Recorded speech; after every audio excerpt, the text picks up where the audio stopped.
The fractured future of science and vaccinology. Before I begin my remarks, I want to confirm that I am speaking in a personal capacity and not on behalf of any of my employers or any entity with which I am associated. This morning, I invite you to step back with me, not merely to dissect data or debate policy, but to gaze thoughtfully on the grand tapestry of science and vaccines, the warp, woof, and weft of biology, of social culture, and the fabric of our current politics and history, stitching together survival and skepticism, progress and protest. I'm struck that at least in my 45 years in this field, I have never seen the conflicting juxtaposition of so many diametrically opposed factors present all at the same time. I have 10 parts to my remarks over the next few days. They're brief.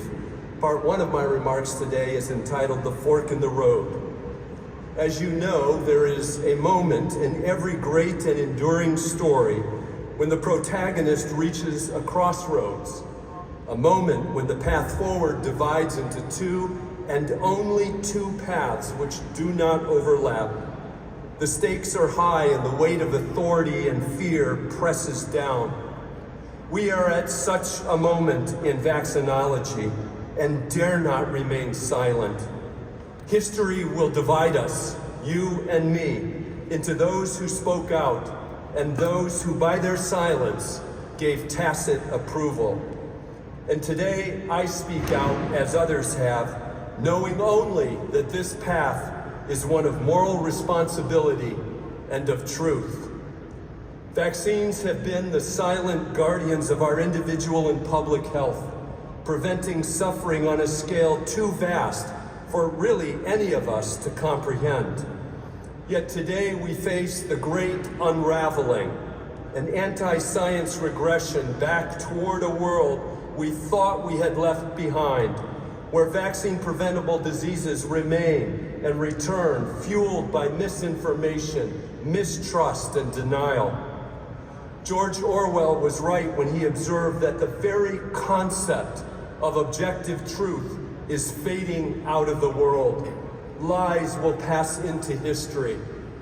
We now face not just disagreement about values, but disagreement and disinformation about basic facts and truth itself. The question before us is no longer what science can accomplish next, because scientific progress is meaningless if it is rejected, prevented, and punished. No, the real question is this: what kind of future will we collectively choose? Make no mistake here, progress is not inevitable.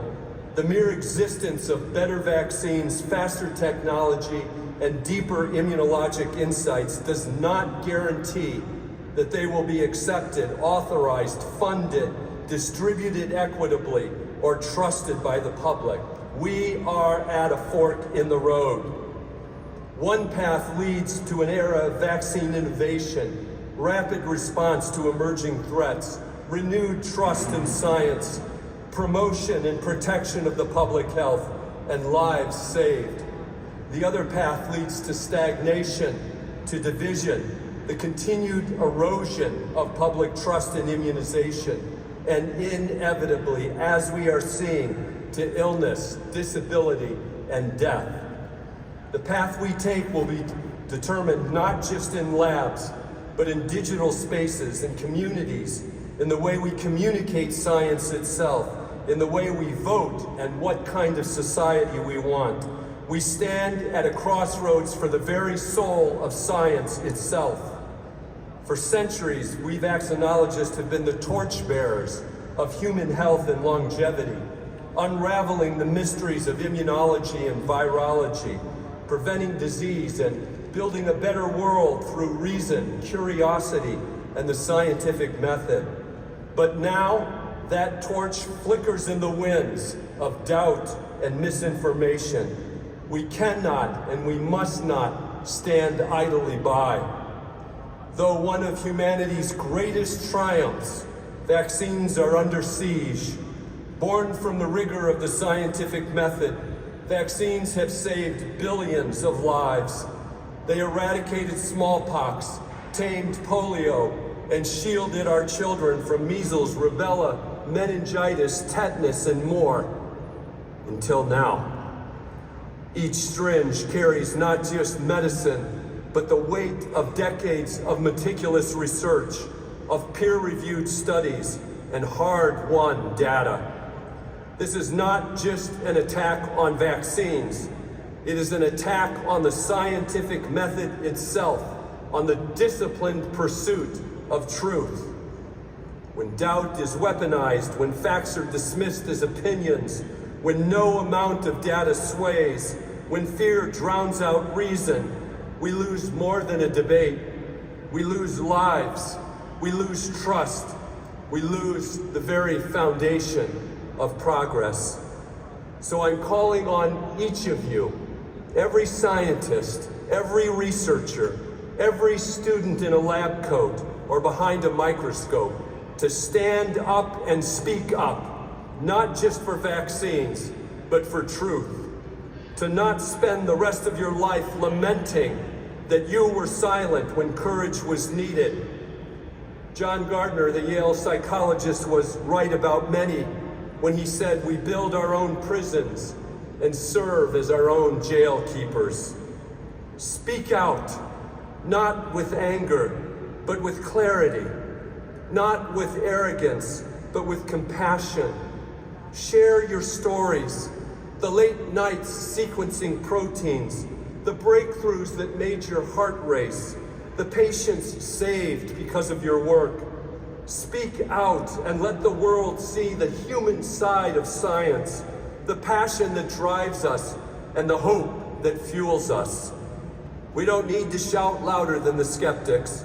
We need only shine brighter. Flood the world with facts, yes, but wrap them in empathy.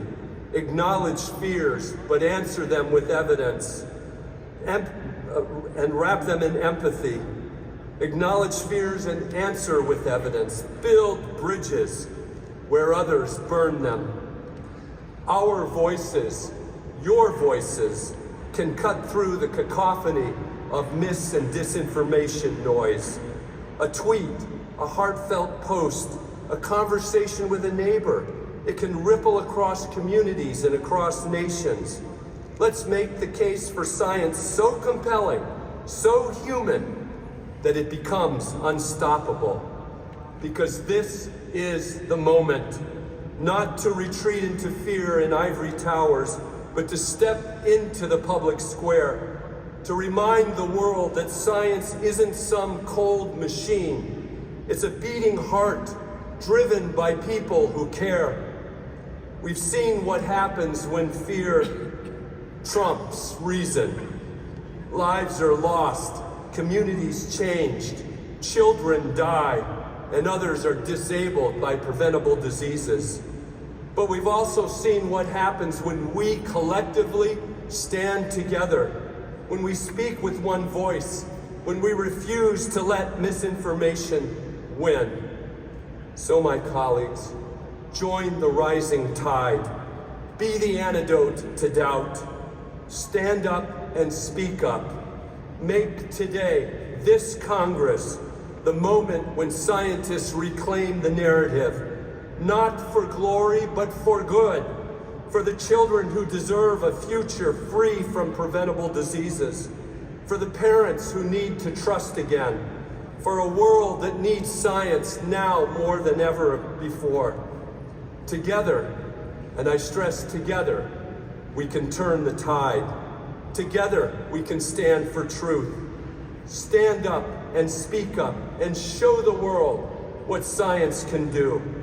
Insist on truth, on morality, on equity, and on moral coherence.